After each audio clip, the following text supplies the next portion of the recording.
Yeah, welcome back, students, and welcome to you all. And today I'll be discussing the first exercise of definite integrals. So let's begin with the doubts which you had given to ma'am. Definite integral होता क्या है, मैंने कल आपको थोड़ा सा start कराया था और मैंने आपको ये बताया था डेफिनेट इंटीग्रल का मतलब क्या है। अगर कोई भी फंक्शन का प्रिमिटिव फाई एक्स है, ये फंक्शन का यदि प्रिमिटिव फाई एक्स है, derivative of F x is derivative of phi X is F X. तो हमें पता है कि फाई एक्स जब ये डी बाई डी एक्स इधर जाएगा, ये D x F x D x हो जाएगा। When these d got removed, यहाँ इंटीग्रल का साइन लग जाएगा, तो एफ एक्स का एंटी डेरिवेटिव या प्रिमिटिव जो है वो फाई एक्स कहलाता है। या इंटीग्रल ऑफ एफ एक्स, इसको ऐसे पढ़ रहे हैं, integral of F x is equal to phi x plus c. ये इनडेफिनिट इंटीग्रल की डेफिनेशन थी। अगर यही फंक्शन ए से बी में इंटीग्रेट हो जाए तो लिमिट्स जब आ जाती हैं वेरिएबल की जिसके रिस्पेक्ट में हम इंटीग्रेट करते हैं, तो ये अपने को क्या कर लेगा, पहले आप इसे नॉर्मली इंटीग्रेट करेंगे, तो इसका इंटीग्रेट आ रहा है फाई ऑफ एक्स, फिर इसमें पहले अपर लिमिट डालिए, बाद में इसमें लोअर लिमिट डालिए। ये डेफिनेट इंटीग्रल का बेसिक कॉन्सेप्ट है। बस इतनी सी चीज़ अगर आपको क्लियर हो गई तो आपका डेफिनेट इंटीग्रल का डेफिनेशन क्लियर हो गया। और properties of definite integral is the most important thing is chapter. लेकिन मैं आज प्रॉपर्टीज नहीं कराऊंगा, मैं प्रॉपर्टीज कराऊंगा मंडे से। जो पेपर में सवाल आना है, जो मेंस में सवाल आना है, या जो कहीं पर भी सीबीएसई में सवाल आना है, वो डेफिनेट इंटीग्रल्स की 90% चांसेस होती हैं वो प्रॉपर्टी बेस्ड क्वेश्चन देता है। ठीक है, तो प्रॉपर्टीज हम मंडे से करेंगे। बाय दैट टाइम आज थर्सडे है, कल फ्राइडे है, तो आज मैं आपके ये वाले डाउट्स ले रहा हूँ। कल मैं आप लोगों को सब्स्टिट्यूशन की एक्सरसाइज दूंगा और मैं उसे समझाऊंगा, जिससे कि आप उसको प्रैक्टिस करके मंडे तक मुझे उसके डाउट्स भेज दें। ठीक है, और सैटरडे में इस बार आपका इंटीग्रेशन का टेस्ट है, इनडेफिनेट इंटीग्रल्स का। ढंग से प्रिपेयर करके टेस्ट देना, ऑनलाइन कहीं से चीटिंग करने की कोशिश मत करना। बस मेरी एक बात को सब बच्चे ध्यान में ले लो, बोर्ड के एग्जाम में कौन तुम्हें चीटिंग में मदद करेगा, बस इतना सा मुझे आंसर दे दो। और तुम सोच रहे हो बाद में पढ़ लेंगे, बाद में पढ़ लेंगे, बाद में कब पढ़ोगे? बस इतने से क्वेश्चन का आंसर है, एक स्किप करके चाहे वीडियो को आगे कर दो, है ना। यही करते हो तुम लोग कि जैसे ही मैं कुछ बात समझाना शुरू करता हूँ तो आपको लगता है नहीं यार ये तो टाइम वेस्ट हो रहा है, चल आगे चले आते हैं। बट इससे मेरा कोई नुकसान नहीं है, इसमें आप ही हार्म में जा रहे हैं। चलो मैं अब तुम्हारे डाउट्स लेना शुरू करता हूँ। 6th क्वेश्चन से है, जिसने जो जो डाउट पूछा है वो देखे उसको क्या प्रॉब्लम हो रही है। पहले इसको नॉर्मली इंटीग्रेट करिए अगर हो पा रहा है तो। ये फॉर्म है, बी स्क्वायर को पहले बाहर ले लो, 0 से infinity 1/a² by B square plus X square. 1/b² already बाहर हो चुका है, ये कांस्टेंट है। ये कौन सी फॉर्म बन गई है? पहले तो फॉर्मूले अगर क्लियर नहीं होंगे तो तुम इस चैप्टर में कुछ कर ही नहीं पाओगे। इसीलिए मैं बोला था, अब ये अगर सवाल नॉर्मली इंटीग्रल ये हो, इसका इंटीग्रल होता है tan इनवर्स 1/a, a की जगह यहाँ क्या है a/b, 1/x² प्लस a² का इंटीग्रल होता है 1/a, a इज a/b, नीचे से b ऊपर चला गया, tan इनवर्स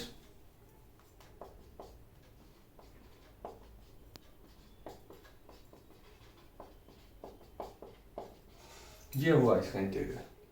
ठीक है, तो पहले से नॉर्मली इंटीग्रेट कर लिया, बाद में जो इंटीग्रल आया जिसे प्रिमिटिव बोल रहे हैं, एंटी डेरिवेटिव आया, उस एंटी डेरिवेटिव में पहले upper limit minus lower limit, तो फाइनली इसका हो रहा है 1/a tan inverse x/a plus c नहीं लिखते हैं इसमें। फिर ये हमारा एंटी डेरिवेटिव आ चुका है। अब इसमें पहले अपर लिमिट डालो, तो it's 1/b b/a tan inverse b into infinity, infinity होगी, माइनस b/a को बाहर भी ले जा सकते हो, कांस्टेंट है, बार बार क्यों लिखना, इंटू tan इनवर्स 0। 0 डालोगे तो tan इनवर्स 0 हो जाएगा। ये b से b कट गया, it's 1/a tan inverse infinity minus tan inverse 0। 1/a, what is tan inverse infinity? That is tan π/2।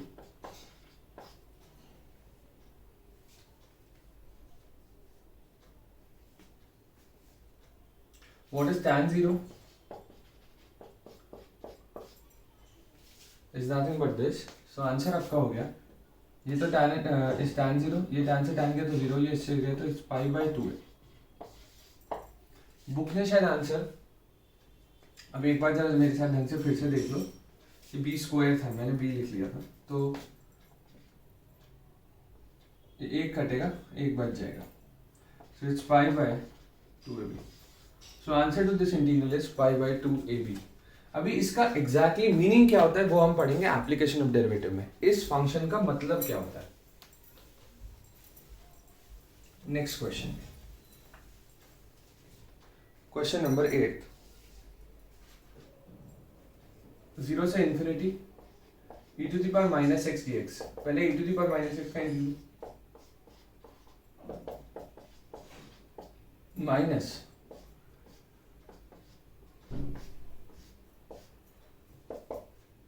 कि e to the power infinity होता है, इंफिनिटी ऐसे लिख सकते हैं, okay. 1 upon e to the, what is e to the power infinity is infinity only, 1 upon infinity is 0, तो ये part आपका 0 हो गया, माइनस माइनस प्लस हो गया, answer to this question is 1। ठीक है, तो बेसिक सवाल है, जो भी डाउट पूछ रहा है देखें कहाँ पे उसको प्रॉब्लम आ रही है। क्वेश्चन नंबर 9th है आपका 0 से 1 x upon x plus 1 dx।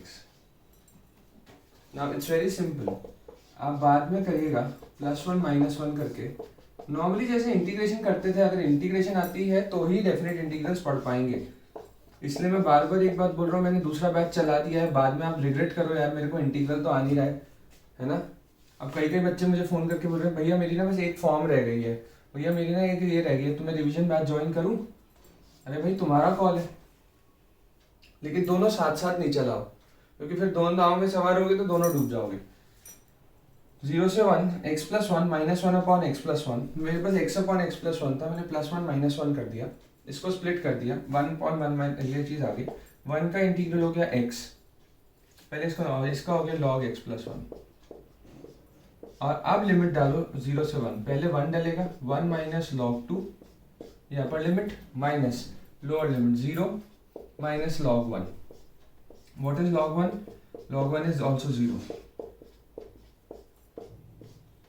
so its answer is 1 minus log 2। इस क्वेश्चन का आंसर हो गया 9th क्वेश्चन का 1 minus log 2। अब बुक ने जो आंसर दे रखा है वो log e by 2 दे रखा है, 1 की वैल्यू क्या होती है log e, भैया हम यहाँ तक छोड़ दें तो कोई दिक्कत है नहीं, कोई दिक्कत नहीं है, इस log e by 2 खत्म। बुक ने ऐसे आंसर दे रखा होगा, तो this is nothing to worry about कि हमारा आंसर तो ये आ रहा है और बुक ये आंसर दे रही है। ठीक है, आगे बढ़ते हैं। तो ये आसान सवाल है, जो लोग भी पूछ रहे हैं मेरे से अपने डाउट्स क्लियर बेशक करो, लेकिन अच्छे सवाल जो है वो एंड के क्वेश्चंस में है, वो आप लोगों ने पूछे नहीं, 50 तक ही डाउट भेजे हैं। और मेरी हाथ जोड़ के आप सबसे एक रिक्वेस्ट है, प्लीज आप डेफिनेट इंटीग्रल्स को साथ साथ खत्म कर लो, अब बिल्कुल मौका नहीं है, अगर इसको अभी नहीं करोगे तुम सोचो मेंस के लिए मैं दोबारा इंटीग्रेशन पढ़ाऊंगा क्या तुम लोग को, इसलिए साथ साथ इसको निपटाते चले जाओ। कंपटीशन बैच में तो बस आज शीट भी डालनी है तुम्हारी आज। Now it comes to question number 14th। 0 से 1 1 minus X upon 1 plus X.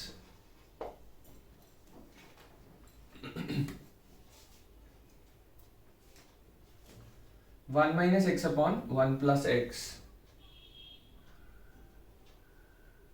देखिए इसे लिख सकते हैं 1 upon 1 plus X minus X upon 1 plus X. ठीक है, ओके।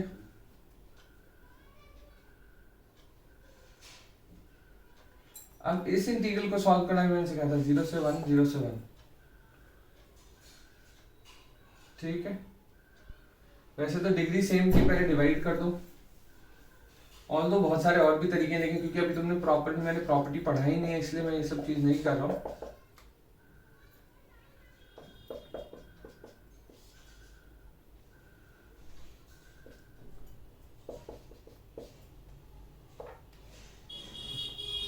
तो इसको मैं कैसे लिख सकता हूँ,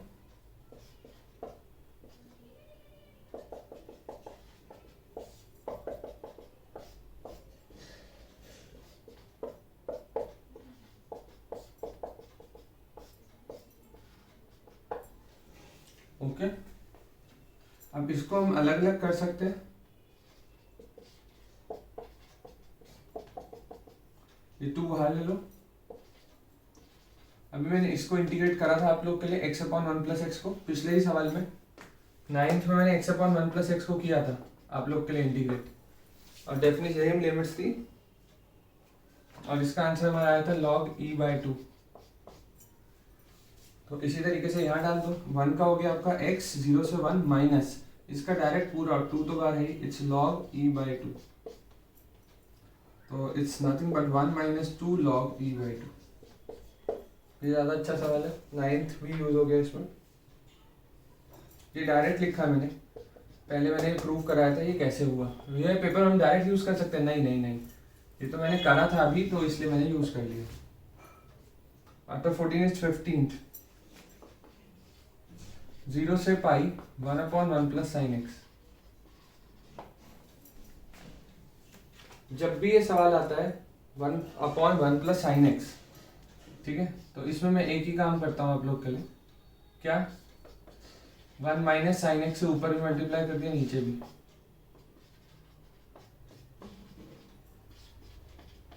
it's 1 - sin x upon sin square x cos square x। 0 से पाई sec square x minus sec x tan x।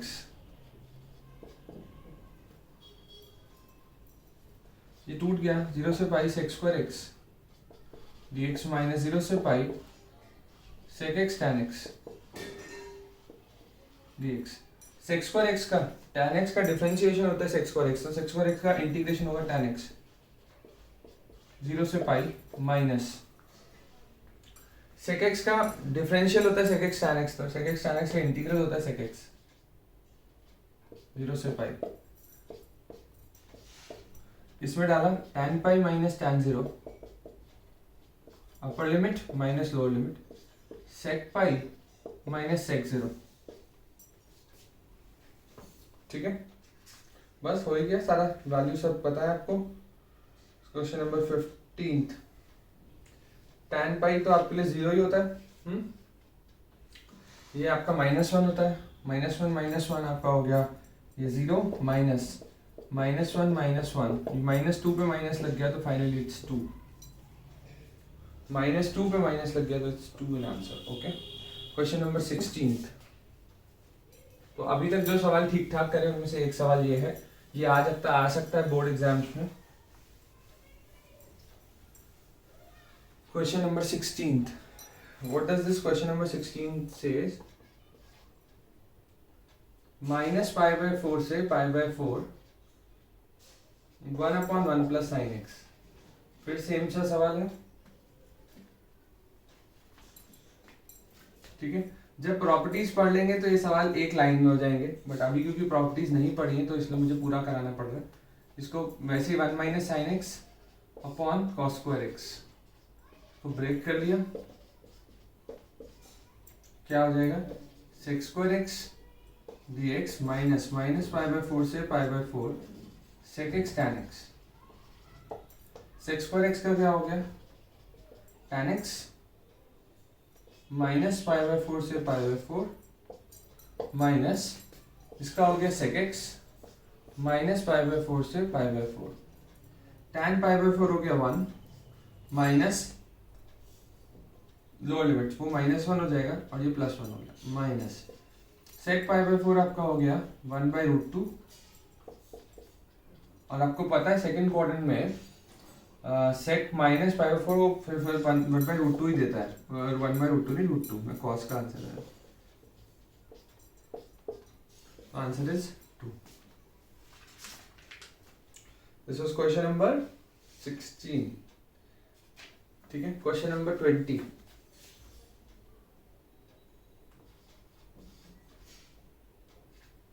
Zero से π/2 sin x into sin 2x dx। 0 से π/2 sin x into sin 2x dx।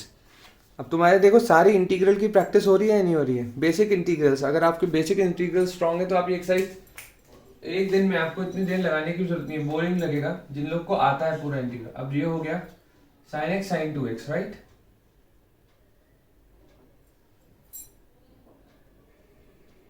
अब इसको करने के दो तरीके हैं, या तो साइन 2x का फॉर्मूला खोल दो, ये हो जाएगा sign square x cos x, या तो सब्स्टिट्यूशन से कर दो, ये 2 sin x cos x sign square x, तो साइन एक्स को अगर t पुट करता हूं तो लिमिट्स भी चेंज करनी पड़ेंगी, ये है सब्स्टिट्यूशन का इफेक्ट।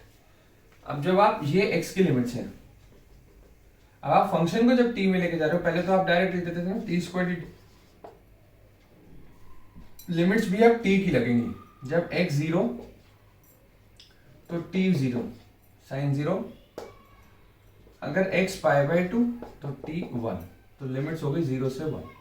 ये इस सवाल का करने का तरीका है वास्तव में, क्योंकि sin x को t रखा तो cos x dx dt हो गया, लिमिट्स चेंज होंगी, x से t की लिमिट्स बनेगी। अमृत अरोड़ा, आपने मुझे ये कहा था, मुझे ये समझ में नहीं आ रहा है, क्या समझ में नहीं आ रहा है? क्योंकि यहाँ x की लिमिट्स थी, अब लिमिट्स आ रही हैं t में, क्योंकि आप सवाल लेके जा रहे हो t में, तो सब्स्टिट्यूशन ये कहता है अगर आप किसी को t पुट कर रहे हो तो उसके लिमिट्स को भी चेंज करो, उसी के रिस्पेक्ट में लेके जाओ, t की लिमिट से चलाओ, क्योंकि फंक्शन आपका t में आ रहा है तो लिमिट्स भी t की रखो। तो ये हो गया आपका 2t³ 3, 0 से 1, इट्स 2 into 1/3, तो answer is 2/3।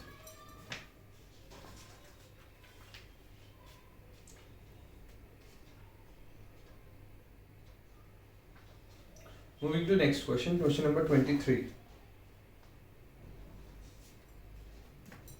A cos square x plus b sin square x, 0 से पाई बाई 2।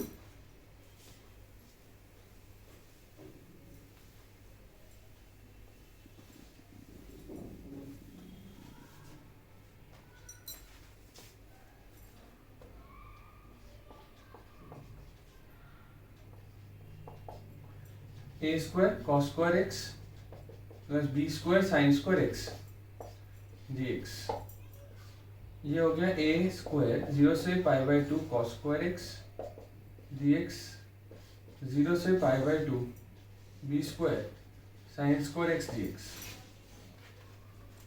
कुछ है ही नहीं, कॉस स्क्वायर एक्स को लिख सकते हैं 1 plus cos 2x by 2,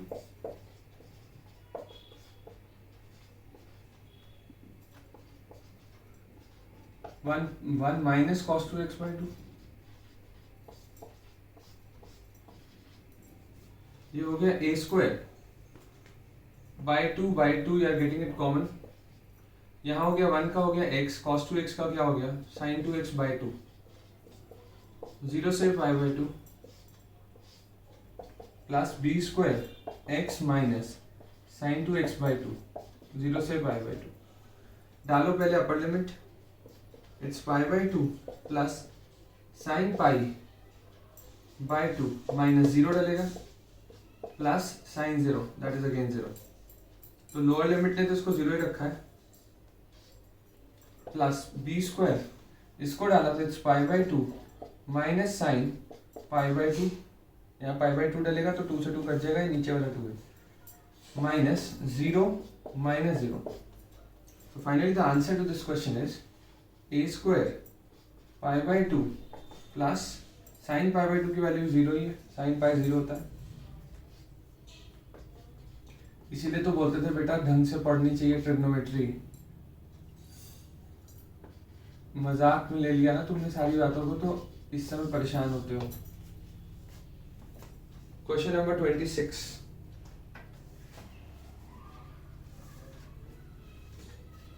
CBSE 2014 में आया हुआ सवाल है,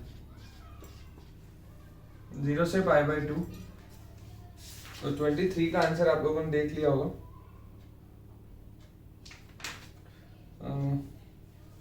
ये a square by 2 already there was an 2 outside there, so its answer is a square plus एक 2 बाहर ऑलरेडी था ना, यहाँ से by 2 बाहर आया था, यहाँ से by 2 बाहर आया था, right?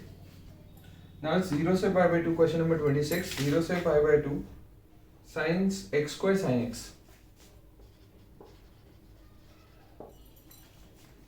Now simply you are able to see in this question, ILATE के बिना ये नहीं होगा इंटीग्रेट।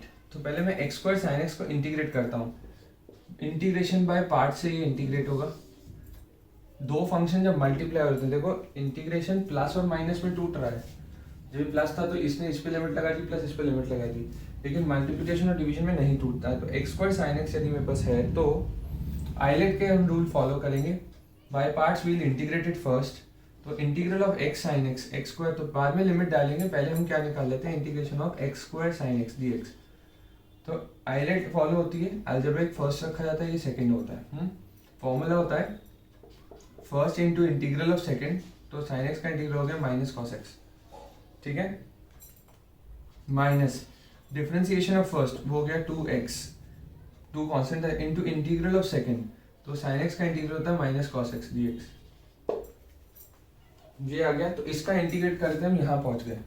अब हुआ तो अभी भी नहीं, इसमें फिर से बाय पार्ट्स लगेगा, इसे बोलते हैं इंटीग्रेशन बाय पार्ट्स। अब इसे फिर से फर्स्ट फंक्शन, इसे सेकंड फंक्शन, तो इसका x into integration of cos x is sin x minus differentiation of x is 1, differentiation integration of cos x is sin x dx। ये फॉर्मूला होता है, जिन्हें नहीं याद है देख लो। अगर दो फंक्शन मल्टीप्लायर और उनकी इंटीग्रेशन चल रही है, that is first into integral of second minus D by in whole integral D by D X of first function into integral of second पूरे का होल इंटीग्रल। तो देखो यहाँ फर्स्ट फंक्शन कौन था, x into integral of cos x is sin x minus D by D X of x is 1 into integral of second is cos sin और whole का integral, तो sin का फिर से इंटीग्रल हो गया प्लस cos x। तो finally ये इंटीग्रल सॉल्व होकर आ गया, इस इंटीग्रल को सॉल्व करके मेरा आया minus x square cos x plus 2x sine x plus 2 cos x। ये सॉल्व करके हमारा इंटीग्रल आ गया। अब इसमें हमें क्या डालना है, पहले अपर लिमिट बाद में लोअर लिमिट। तो फाइनली ये हो गया माइनस का, तो मैंने इंटीग्रेट कर दिया, मैंने डायरेक्ट लिख दिया। अब जब इसमें 0 से पाई बाई 2, तो पहले इसका प्रिमिटिव निकाल दिया एंटी डेरिवेटिव, और उसमें फिर upper limit minus lower limit, तो minus pi square by 4 cos pi by 2 plus 2 pi by 2 sine pi by 2 plus 2 cos pi by 2 minus 0 0 plus 2। Finally आपका हो गया minus pi square by 4 cos pi by 2 is nothing but 0, ये इससे कटा, you left with pi cos pi by 2 is 0, pi minus 2 इसका answer. ठीक है, अब ये देखो ये बोर्ड का आया हुआ सवाल है, और इस साल ऐसे सवाल 1 नंबर में दिखेंगे मैक्सिमम, क्योंकि जो लेवल पेपर का बन रहा है ना, वो उन्होंने एमसीक्यू रख दिए ज़्यादा। अब एमसीक्यू जो वो रखेंगे ना, वो इस लेवल के ही रखेंगे। इसका इंटीग्रल क्या है, अब तुम लोग वहाँ एग्जामिनेशन हॉल में क्या सोचो, तुम्हें चीटिंग कराएगा कोई भी नहीं पता लगाने का, इतनी दूर दूर बैठाएगा, क्योंकि बहुत सख्ती आ रही है एजुकेशन सिस्टम में हमारे। तो मेहरबानी करके जरा, और एमसीक्यू में अगर तुम गलत मार्क करके आओगे, कौन तुम्हें स्टेप मार्किंग दे देगा, ये सोच के तो देखो ना। तो मेरे भाइयों बहनों, चीटिंग करनी बंद कर दो, ठीक है। गूगल से कॉपी पेस्ट करा, पता नहीं कौन कौन सी ऐप से सॉल्यूशन उतारते रहते हो, उन सबसे कोई फायदा नहीं होगा। और होगा क्या, गैप क्रिएट हो जाएगा बेवकूफ़ बच्चों में और होशियार बच्चों में। जो पढ़ रहा है वो बहुत बढ़िया पढ़ रहा है, जो नहीं पढ़ रहा वो बिल्कुल गया।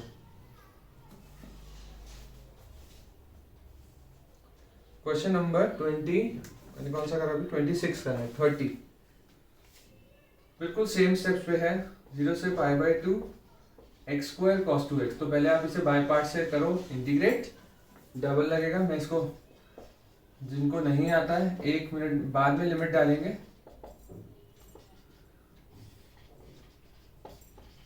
First into integral of second minus differentiation of first into integral of second, ये 2 से ये 2 कट गया।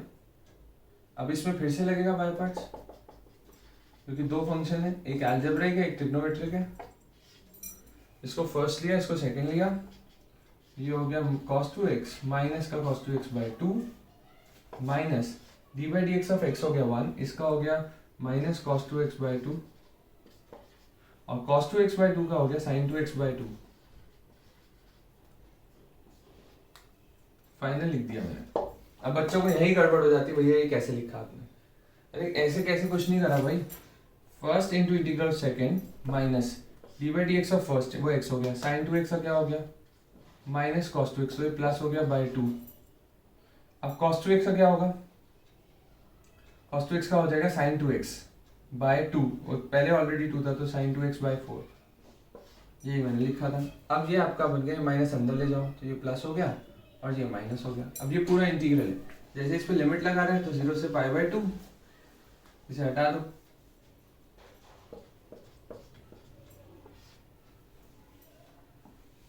यहाँ डाला पाई बाय टू, यहाँ डाला है डाला, सॉल्व करो उसको, माइनस 0 वाला 33 देखिए, log x अपॉन 0 से नहीं 1 से 3,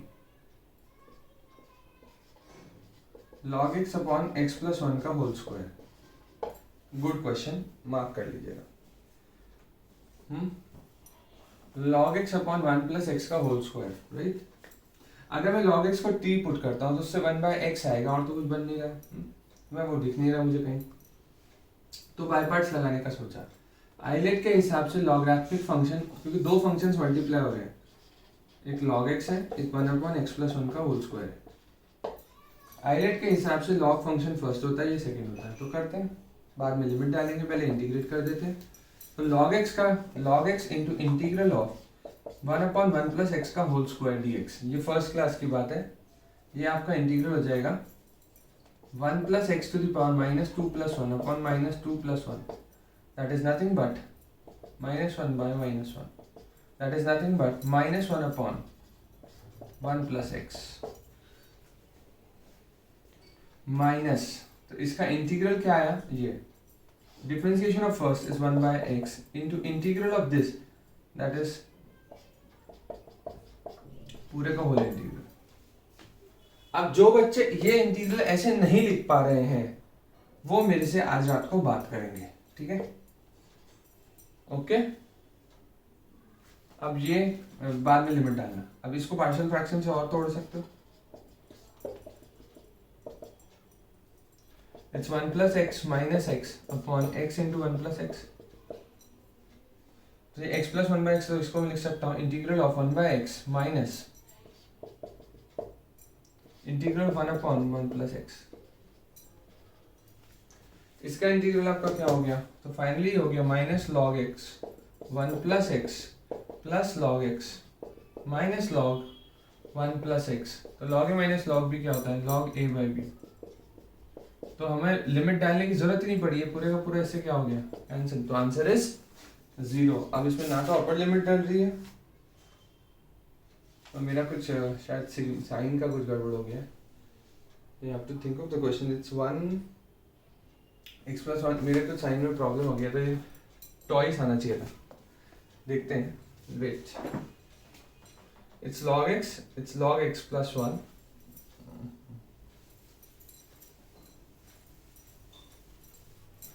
so it's question number 33।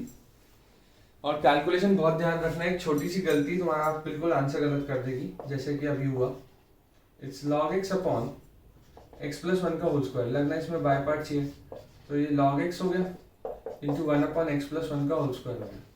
ये फर्स्ट फंक्शन, ये second function, first into integral of second minus D by D X of first is 1 by x into integral of second, वो क्या है आपका माइनस का, तो प्लस का हो जाएगा एक्स प्लस 1,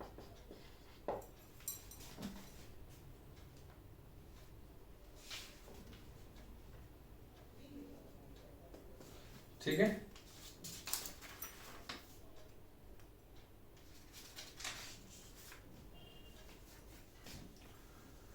अब ये इंटीग्रल है हमारे पास minus log x upon x plus 1 plus, इसका जब इंटीग्रल करना है तो मैंने बाई पार्ट्स इस्तेमाल, ये ऐसे लिख दिया, इसको 1 तो लिखना था,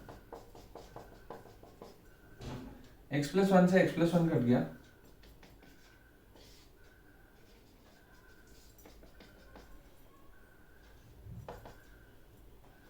it's integral of 1 by X dx minus 1 upon x plus 1 dx, ठीक है।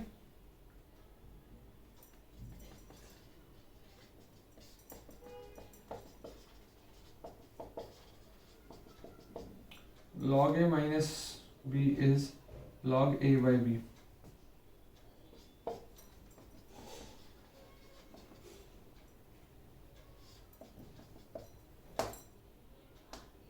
ओ बहुत अंतर है, मैंने काट नहीं सकते थे, there is a huge difference into it.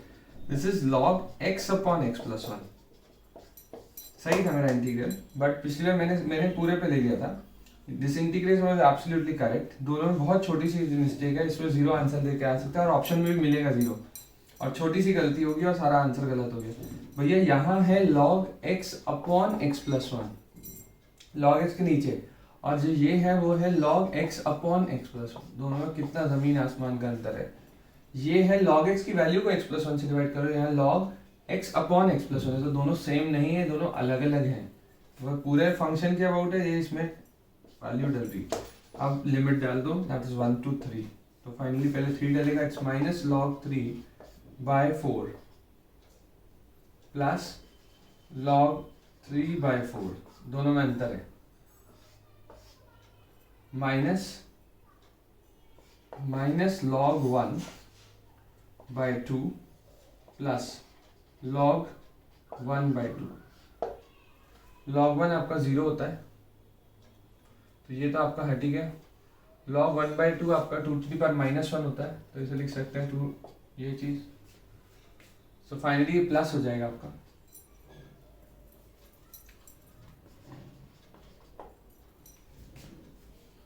ठीक है, बस.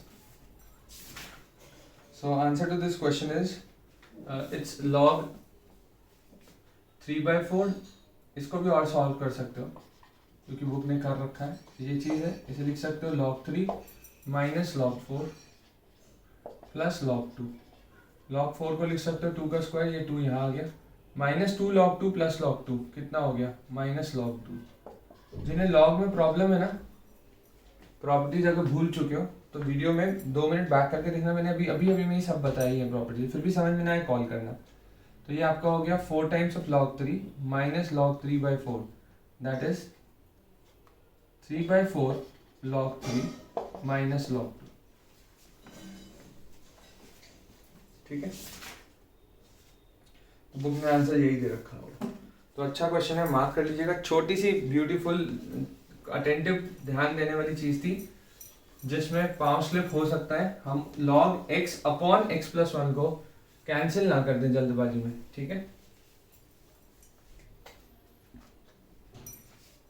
Question number 34.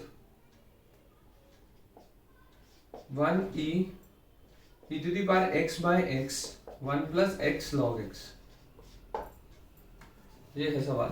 सिंपली x को अंदर ले जाओ ना, इसमें 1 से e to the power x 1 by x plus log x. तुम्हें फॉर्म याद है, ये फॉर्म पढ़ाई थी मैंने इंटीग्रेशन बाय पार्ट्स में. किसी की वही वीडियोस मिस हो रखी हैं, तो मैं फॉर्म्स दोबारा यहाँ लिख रहा हूँ. e to the power x fx plus f dash x, मतलब अगर कोई इंटीग्रल इस फॉर्म का है कि e to the power x function plus उसका डेरिवेटिव, तो ऐसा होता है, इसका आंसर हो जाता है e to the power x fx plus c. ये डिराइव मैंने कराया था, ये फॉर्म सिखाई थी. e to the power x अगर उस समय नहीं पढ़ी तो अब तो पढ़ लो. जैसे कि अगर e to the power x sin x plus cos x है, तो ये आपका हो जाएगा e to the power x sin x, क्योंकि sin x का डिफरेंशियल होता है cos x, तो ये fx plus f dash x हो गया. तो बिना इंटीग्रेट करे मैं आंसर लिख सकता हूं. अगर कोई सवाल इस फॉर्म का है, e to the power x के साथ एक फंक्शन प्लस उस फंक्शन का डेरिवेटिव ऐड हो रहा है, तो फाइनल आंसर हो जाता है e to the power x fx, right. तो सिमिलर पोर्शन पे अगर मैं यहाँ देखूँ, तो ये मेरा अगर फंक्शन ये है, ये उसका डेरिवेटिव है ऐसे ही, तो इसका आंसर आपका क्या हो जाएगा, e to the power x fx plus f dash x.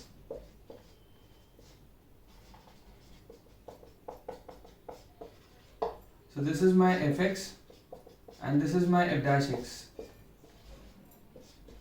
Somehow of this form, the question is of this form, so the final answer is e to the power x log x. It's 1 to e, डाल दो, it's e to the power e log e minus e log 1. Log 1 is nothing but 0, so this value is e to the power e. Answer to this question is e to the power e. Now moving to question number 36. It's a very important question, question number 36 को mark कर लीजिए, अभी तक का सबसे सही question ये एक और आ रहा है।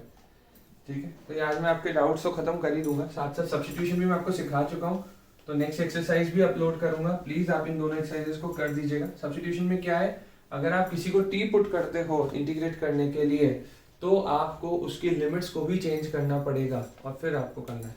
और जैसे ही सब्स्टिट्यूशन खत्म हो जाएगी तो हम लोग पढ़ना शुरू करेंगे the most important thing of this chapter, that is integration, definite integral, properties of definite integral, that is the most important. और इसका मतलब भी मैं आपको समझा दूंगा। 36 क्वेश्चन पे आ जाइए, दैट इज ई से e square 1/log x minus 1/log x का होल स्क्वायर dx। जब ये पेपर में सवाल आता है ना, तो मतलब ये पूछा जा सकता है, बोर्ड्स के लेवल का ही क्वेश्चन है। और सिंपल मैं आपको बोलूँगा, जैसे आप सवाल तुम्हारे सामने है 1/log x आपने कभी इंटीग्रेट नहीं करा है एज सच, तो जितनी डेफिनेट इंडेफिनेट की अच्छी प्रैक्टिस होगी तो डेफिनेट में कुछ बचेगा नहीं। अब मैंने सबसे पहला काम क्या है, log x को t पुट कर दिया, तो 1/x dx dt बन जाएगा, तो dx की वैल्यू होगी x dt। अगर log x t है तो x क्या होगा, e to the power t। अगर log x t है तो x हो गया e to the power t, तो it's e to the power t dt।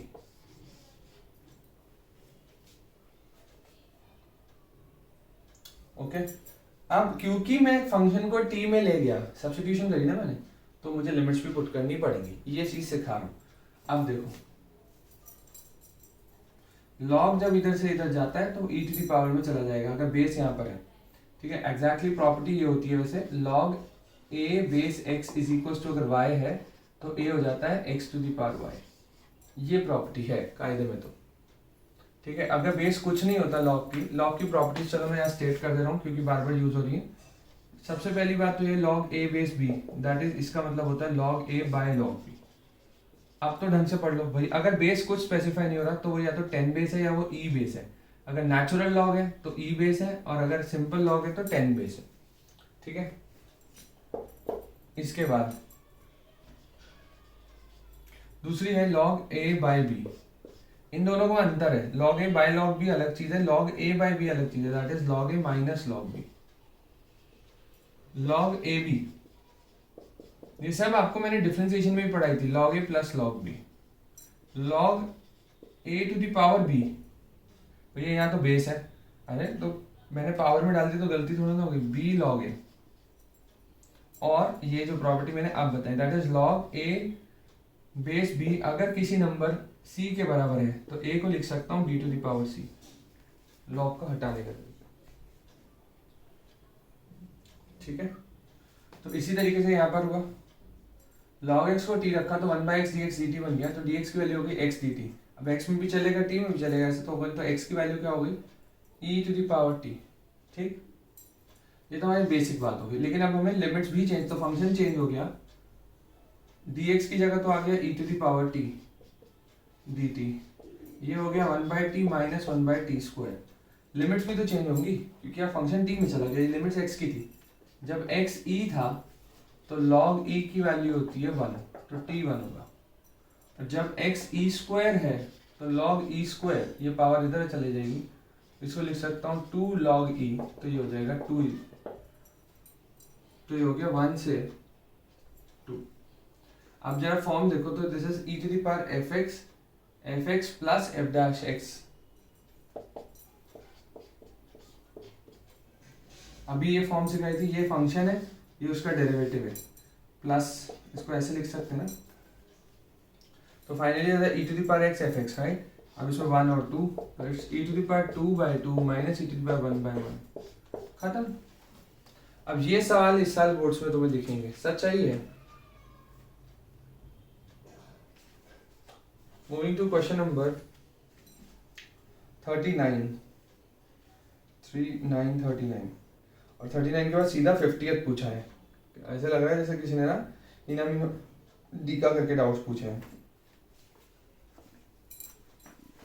Please even if still you are having some doubts, तो मैंने सब्स्टिट्यूशन के भी क्वेश्चंस तुमको करा दिए हैं, अपने आपके और भी डाउट्स यदि होते हैं तो प्लीज भेजिए, और ये एक्सरसाइज कल तक सभी की सॉल्व होके आ जानी चाहिए अगर आप लोग आगे कंटिन्यू करना चाह रहे हैं तो। हो नहीं रही है भैया हमसे, तो देखो डिस्कस करो क्या चीज दिक्कत कर रही है। एटलीस्ट जो क्लास वर्क है वो तो लिख के भेजो ही भेजो ना। ये एनसीईआरटी का सवाल है, ये भी उसी फॉर्म पे ही है e⁻x वाली पे, लेकिन दिखता नहीं है डायरेक्ट। देखो अगर मैं इसको चेंज करता हूँ, एक बार देखते हैं फॉर्म में कन्वर्ट हो रहा है या नहीं हो रहा है। What is this? 1 minus cos square x is 2 sin square x by 2. This is 1 minus sin x dx. What is sin x? Is 2 sin x by 2 cos x by 2. Right? It's pi by 2 से pi e to the power x 1/2 sin square x by 2 होता है 1/2 cosec square x by 2. Right? Minus 2 sin से sin cut गया, you're left with cot x by 2. If you consider this to be as a function, ये मेरा function है fx को अगर मैं cot x by 2 लेता हूँ माइनस cot x by 2, तो f dash x क्या होगा? cosec square x by 2 और x by 2 का हो जाएगा 1/2। तो ये अगर fx है तो ये f dash x है। तो इसका आंसर हो गया e⁻x plus into fx plus f dash x होता है e⁻x fx प्लस c। तो यहाँ पर c तो डलता नहीं, तो फाइनली हो गया e⁻x fx क्या है मेरा? माइनस का cot x by 2। फिर upper limit minus lower limit, तो पहले ये डलेगा it's minus e⁻cot pi by 2 माइनस, अच्छा माइनस ऑलरेडी बाहर है, e⁻ pi by 2 cot pi by 4। cot pi by 4 1 होता है, e⁻cot pi by 2 0 होता है। तो फाइनली आपका आ गया e⁻ pi by 2। अब ये सवाल एनसीईआरटी में है, ठीक है। तो मेरे जितने तुमने डाउट पूछे थे वो सब बता दिए हैं, सब्स्टिट्यूशन का भी बता दिया। नेक्स्ट मतलब बचे हुए क्वेश्चंस को ट्राई करिए, धोखेबाजी मत करिए। जिसकी जो प्रॉब्लम है मेरे से बात करो। Students, I am there for you all. This is the most important year of your career, don't waste your life. It's a humblest request to all of you. Thank you so much. Bye bye.